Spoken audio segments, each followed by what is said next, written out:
And good morning, truckers. This is Kassarian. And we are jumping back in right where we left off. Middle of the night, driving through Europe, somewhere in Europe. And this is episode number 4, and I just ran into a guardrail. Oh well, it was a nice truck. It was nice, new and shiny before I got my hands on it. I don't know what's up with me today. I'm just having trouble with this. I don't know why. Anyways, so we are driving. We are driving past the invisible walls that AI only can travel through, because they still haven't fleshed out a lot of the map, but that's okay. The map is pretty big as it is, even though I would love to drive through a scale 1-for-1 representation of downtown London. Not. With realistic traffic and pedestrians. That would not be fun.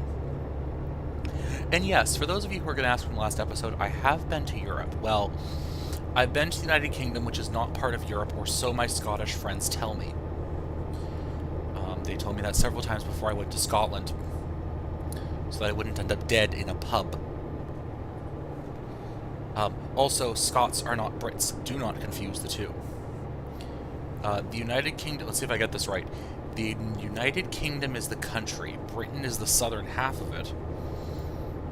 And then the British Isles are the whole stupid thing. It's not stupid, actually. It's a beautiful country. Absolutely beautiful place. England was a lot of rain when I was there, but apparently that's part of the ambiance of the country. And yes, I've given up just kind of trying to stay in one lane. I'm driving with one hand on the wheel. Oh, there's a rest stop I could have used about, half an episode ago. But yes, so we are thundering through the night. I'm just going to set my cruise control now. But yes, I'm sitting in a metal folding chair, and it is not very comfortable. But it's the chair that is in front of the kitchen table, well, dining table, that I have clamped my steering column to, so, oh well. Yeah, so I have been over into Europe, well, to the UK. We did not go over into Europe on the tour I was with. We were just doing the UK the first time I went. The second time I went was just Scotland, which is also a beautiful country. It was actually much more nice there when I went. Though we went through the full gamut of temperatures. We went through 85-degree weather when I landed, and then it was about in the 50s and 60s, and then it snowed in the Highlands. Yeah. That was confusing. We didn't know what to pack. My advice to anyone else traveling to Scotland in August: pack everything. Literally, pack everything. Pack winter clothes, pack summer clothes, pack every type of jacket you can think of, and for God's sakes, pack 3 umbrellas. Because you'll blow out 2 of them within the first day.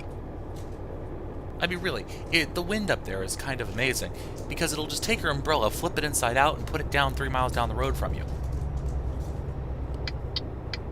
You guys are way too slow for me.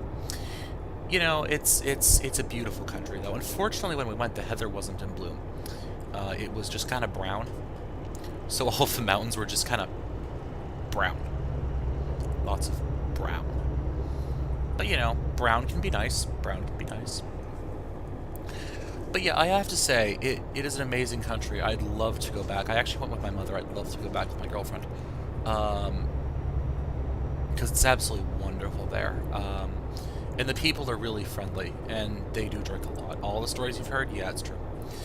My last night there, actually, we were in Glasgow, I think it was. Were we in Glasgow? Yes, we were. We were in Glasgow. And I found a speeding offense. I didn't even see a speed limit sign. Of course, I probably did and blew by it wicked fast. But this is the point where after the speed limit sign, I should probably slow down a little bit. Maybe 72, 73, maybe good. München. And my last night there, I went out with a couple of the younger people on the tour. More about that in a little bit. I went out with a couple people on the tour, and we went to a sports bar and pub, because the hotel we were staying at was really nice. It was I think it was the Radisson Blue in downtown Glasgow. And they had a special on Macallan 12-year cask strength scotch for £1 a dram. A dram is a little more than a U.S. shot. It's almost a shot and a quarter. And I don't know how I made it back to my hotel room that night. My mother and I were sharing a hotel room. I don't know how I made it back, but I know I tripped over myself on the way in. My mother opens one eye, looks at me, goes, "What the hell happened to you?" And I explained to her, 1 pound, 1 dram a pound scotch. My mother looks at me and goes, "Why the hell didn't you wake me up?" My entire family, we are all, we don't have any, there aren't any people in our immediate family who are alcoholics, but we all really like our liquor. And we all really like nice liquor. Like, beer is fine. I like a good beer, good Sam Adams. I'm from New England, I have to like Sam Adams. If you don't, they hang you. But I really prefer a nice scotch. A nice single malt. Don't tell me Johnny Walker this or that. A nice single malt Macallan, something along that line. A Glenlivet, something like that. It's an absolutely wonderful beverage. Please remember to drink responsibly. But it is a wonderful, wonderful beverage to get into. All sorts of flavors, and it's actually very complex. It's not just, oh, here's my liquor, drink, drink, drink, drink. There's all sorts of this complexity to it, and you have to taste it the right way. You have to know how to taste it. You have to kind of acclimatize your palate to how it tastes and all the nuances. But yes, I'd really love to go back to Scotland. So the tour I was on. So my mother kind of set this whole thing up, and it was after my sophomore year of college, at the school in Maryland, which I already told you guys about. And so we decided to go to Scotland for two weeks. And it was a guided tour, because I said to her, you know what, I don't want to think about where to go. I don't want to be in a situation where we sit in the hotel room for half the day going, I don't know what to do. So we just decided, you know what, that's it. Why don't we just get a guided tour? I think we're through Globus. GLLBUS. Get it? Got it. Through Globus International Tours. And it was actually really cool. I really liked it. Because you woke up in the morning, they fed you breakfast, they threw you all on the bus, you slept from the hour and a half to wherever you were going, and you stop off on the way to anything historical anyone wants to see.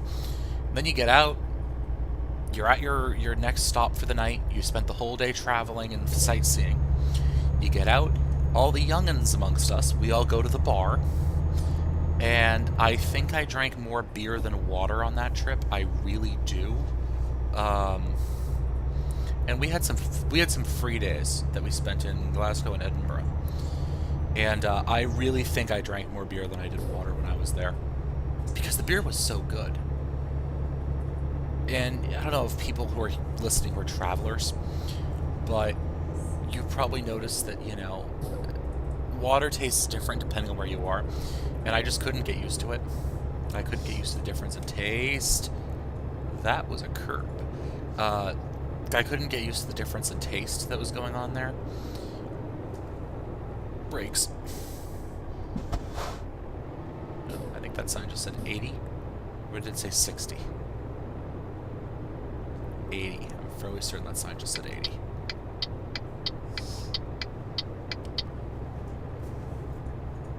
I'm almost positive that sign said 80.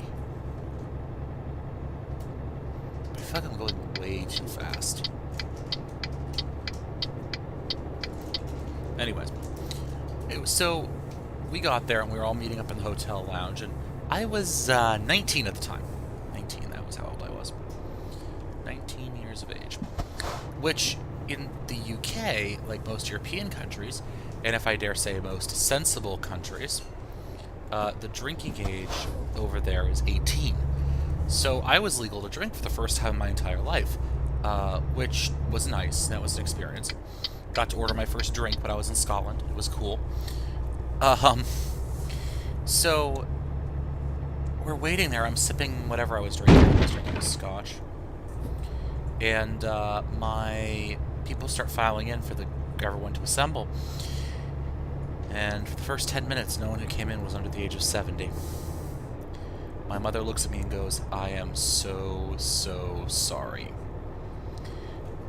Now, we later come to find out that there were actually two sisters there in their 80s, I think, who were from near where I live. They're from Worcester, if you live around here, Worcester. And they were one of them was very responsible. The other one was a hellraiser. She was down in the bar with us every night. She's like 82 years old, and she's like drinking with the 3 20-somethings who were on the trip. All of those 20-somethings, by the way, were from the same family. A bunch of Canadians.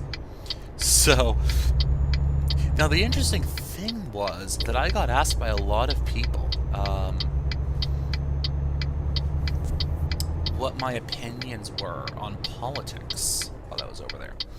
Because apparently, the first thing you do to an American who shows up is ask him, what do you think about American politics? And I go, can't I enjoy my scotch, please? The answer is no, they'll keep asking. Which was interesting, because if you may have guessed, I'm actually very libertarian. I'm a conservative libertarian who identifies Republican because it's easier that way versus spending an hour explaining to people. But I have another 19 minutes in this episode, so I'll explain it to you guys. Anyways, so apparently their image of young Americans is that, all of us young Americans are liberal, we're Democrats. Which I think they must have gotten that idea from Hollywood. But, it's cool and hip to be liberal. Okay, sure. We'll go with that. I don't really think so, but that's okay. I believe that's fine. And I'm not going to say, you're a liberal is a very important person. That's not much to call. I'm a political science student.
Let's try doing this from inside the cab, because I wonder if this is going to be easier.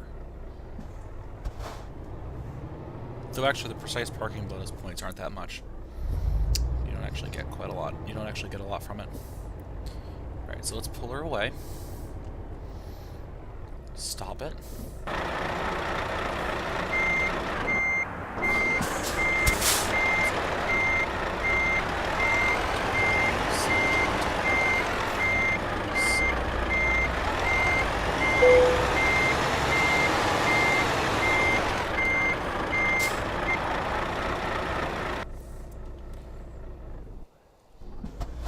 This is still something of an art I'm trying to perfect. We may end up taking, by the way, a short delivery after this one.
Wow, I'm a couple inches off, basically.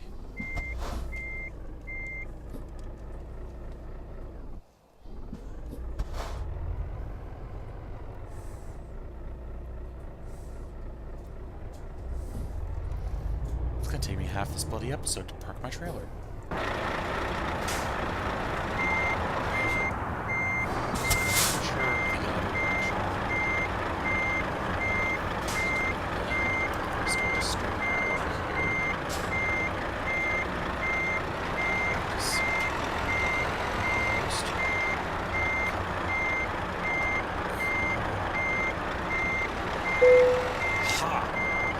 Detach.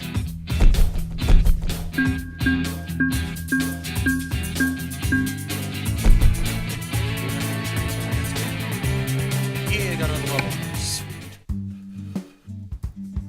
Let's take another of HVT, shall we? HVC, high value. So I got another 13 minutes left in this.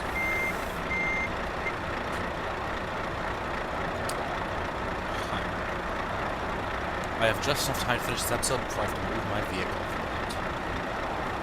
Okay, so here's what we're gonna do. We're gonna go into our... Hold on for a second. Darling, can you plug this into your charger somewhere? If you would be so kind, sweetheart.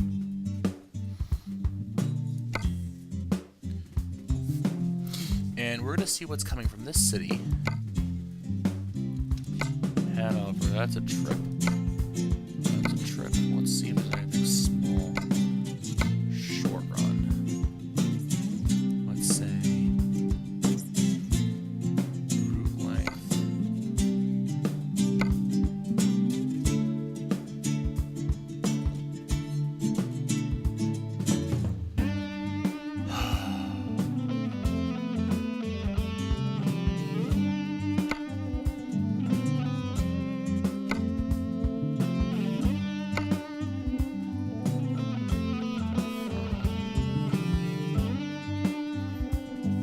You know what, there's nothing really in time. So we'll go to that pickup site. That's a huge route.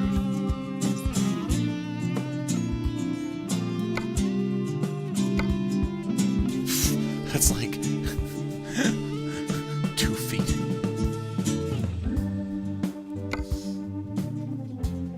Yeah, okay, there's nothing really short range. So we'll drive to pick up that cargo, shall we? Alright, let's get started here, shall we? Put her on drive, and hit the gas. I forgot how light this thing is. Anyways, so as I was saying about politics, I firmly believe I'm cutting that truck off. You know what? Forget this whole Brotherhood of Drivers nonsense. I'm cutting off the truck. Where was I? Oh, yes. Oh, that's a red light. So, I generally believe that the less government is involved in my life, the better off I am, the better off you are, and the better off the country is. Alright? It's not that I don't like social welfare. I think it can be a very good thing. I think people need it.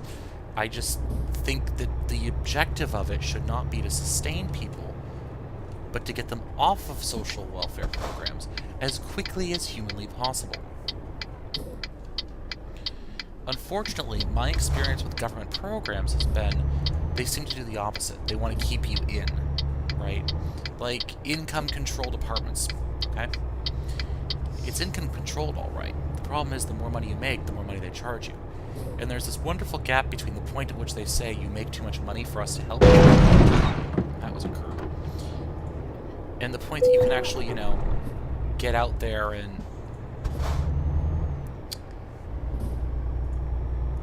the point at which you can actually get out there and own your own place. You know, those are two different things, and the government doesn't seem to understand that. Oh, that rotary is nice and clear. How you can tell I grew up in Massachusetts. We actually have rotaries here, by the way. We do actually have... What does that say? I swear that says 80. That's my story. I'm sticking to it.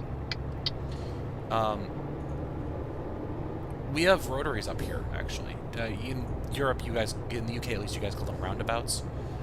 We call them rotaries. But rotaries are the devil's own creation. And I hate them immensely. They do nothing except create traffic nightmares wherever I'm driving. Well, that's interesting.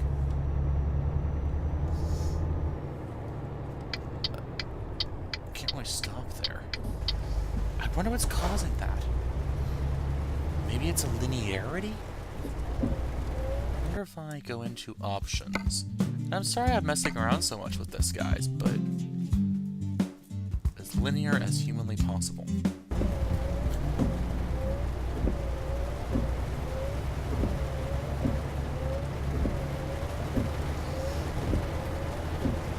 Well, that's much better. This is significantly better, actually. I don't feel like the wheels try to twist away from me every time I move it. In fact, it actually feels heavier and less responsive, which is good, because the stupid thing is tweaking every 10 seconds. So yeah, there's a difference in the point between when, you know, they say, start, come on engine. We're gonna go pick up site. But we're awfully close to paying off that 100K loan I started out with.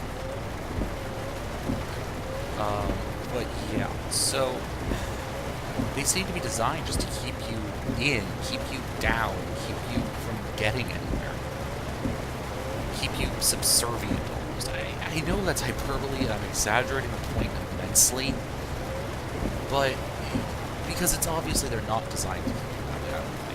I don't think there's some grand plot to make us all slaves by the evil federal masters. But I think that there is a lack of understanding that is endemic within the federal government. You find it there a lot.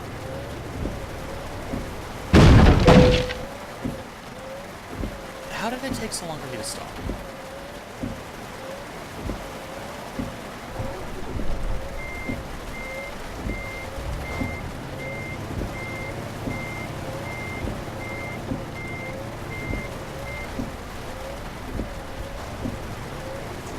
Let me in?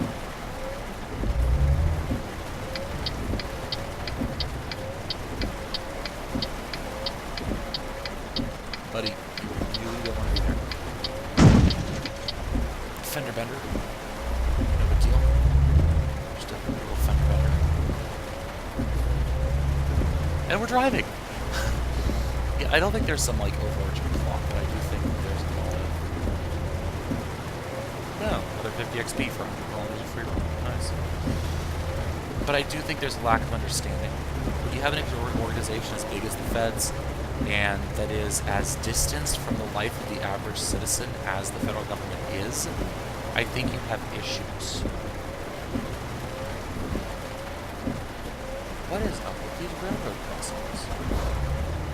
And this one is even going down.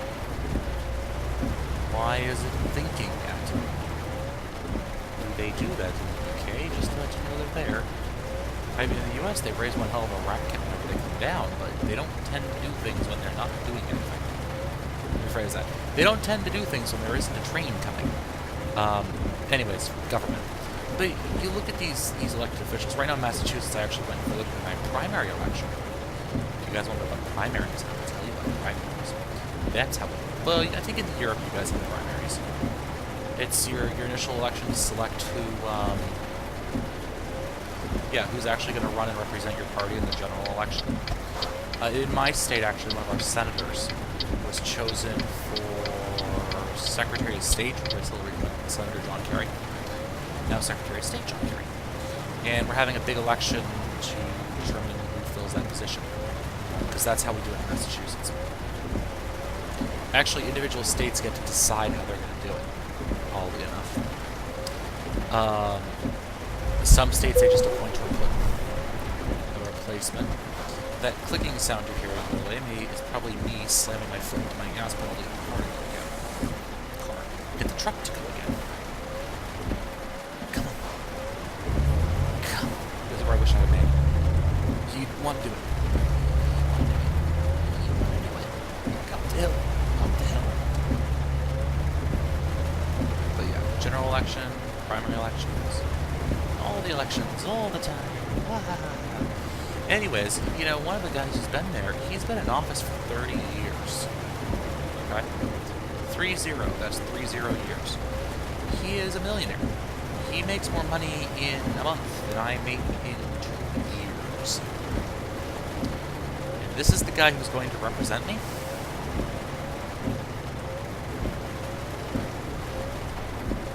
I'm sorry, I think I'm going to go with the Navy SEAL businessman who happens to be Hispanic. I mean, that may sound strange for people who go, oh my god, Republican's racist. Yeah, he's a Republican, Hispanic businessman who was a Navy SEAL. Because yes. Okay, I was just standing on my brakes. Am I just cutting up to these things way too quick? What? Anyways, folks, thank you for listening to my rambling. I gotta go move my car before it gets towed by the evil government-employed tow truck agencies. Yes, they are government-employed by the state government to tow any cars that are not authorized. And by the way, the fact that I'm dating a person who lives here does not authorize me to park anywhere after 9 p.m. So on that, ladies and gentlemen, I will say goodbye for the evening. Thank you so much for watching. If you liked watching this video, please like it, comment on it, subscribe to it, or even send me a private message. Thank you for watching, and as always, happy trucking.